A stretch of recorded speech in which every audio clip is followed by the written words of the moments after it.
माझे नाव सिद्धार्थ विजय चव्हाण. शाळेचे नाव दादासाहेब रावल हायस्कूल. आमच्या प्रकल्पाचे नाव आहे पर्यावरण सुरक्षा.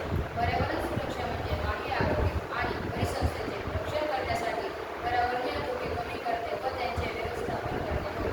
पर्यावरणाला वाचवण्यासाठी त्याचे मुख्य घटक वाचवणे देखील महत्त्वाचे आहे आणि त्याच्यातले मुख्य घटक म्हणजे झाड.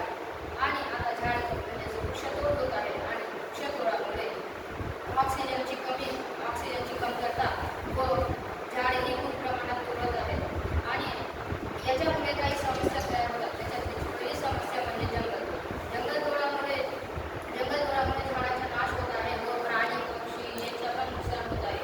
याच्यावर उपाय आपल्याला रेहान सांगणार.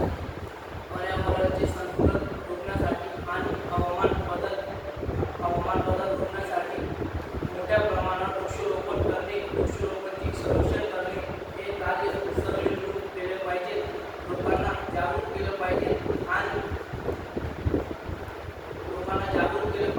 आणि वृक्षामुळे आपलं जीवन आहे. पर्यावरण त्याच्यावर टिकलेलं आहे. दुसरी समस्या म्हणजे बेकायदेशीर वृक्षतोडामुळे काही लोक शासनाचे नियम तोडूनही झाडे तोडतात आणि त्यांना त्याचा काहीच फरक पडत नाही. याच्यावर उपाय आपल्याला हर्षद सांगणार आहे. बेकायदेशीर वृक्षतोड रोखण्यासाठी कठोर कायदे आणि नियम लागू करते. कारण लोक वृक्ष तोडतील आणि तोडल्याने आणि नियम वृक्ष तोडतील आणि नियम तोडल्याने त्यांना काही फरक पडत नाही. त्याच्यामुळे एक सर्वात मोठा नियम लागू केला गेला पाहिजे.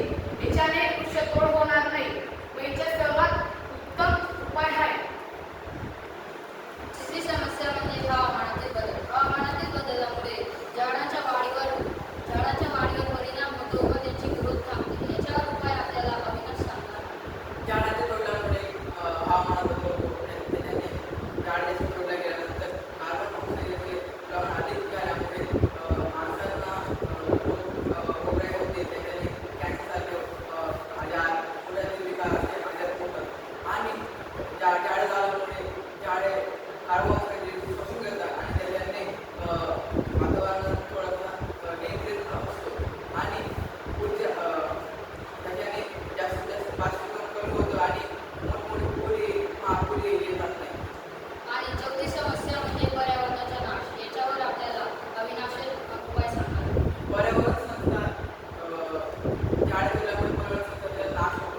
त्यासाठी आपण आधी झाडे लावली पाहिजे. झाडे लावल्यामुळे आपलं जंगल तोड होत असते.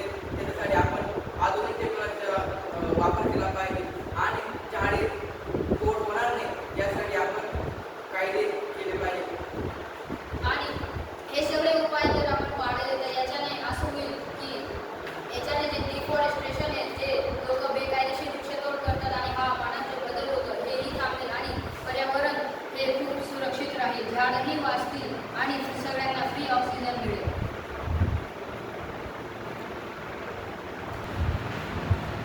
आणि आता हे आमचे प्रकल्प. याच्यात हे डिफॉरेस्टेशन आणि इकडे एफॉरेस्टेशन. आता हे बघा, डिफॉरेस्टेशन झाल्यामुळे याचे हाल बघा. आता इकडे हे लोक झाडं तोडत आहे आणि झाडं तोडून, लाकडं तोडून हे झाडं साफ करून यांच्यावर सिटी तयार करत आहे. आणि आता हे बघा एफॉरेस्टेशन. याच्यामध्ये हे मुलं झाडं लावत आहे आणि इकडे नदी पण वाहते आणि हे नदी वाहते आणि इकडे हे असे प्राणी वगैरे सगळं जिवंत आहेत. इकडे एकदम कोरडं होऊन गेलेलं आहे. म्हणजे एकदम इकडे हाल झाले पाण्याचे आणि एकदम हाल झाले. म्हणून आमचं म्हणणं आहे की झाडे तोडू नका आणि पर्यावरण सुरक्षित करा आणि देश वाचवा. धन्यवाद.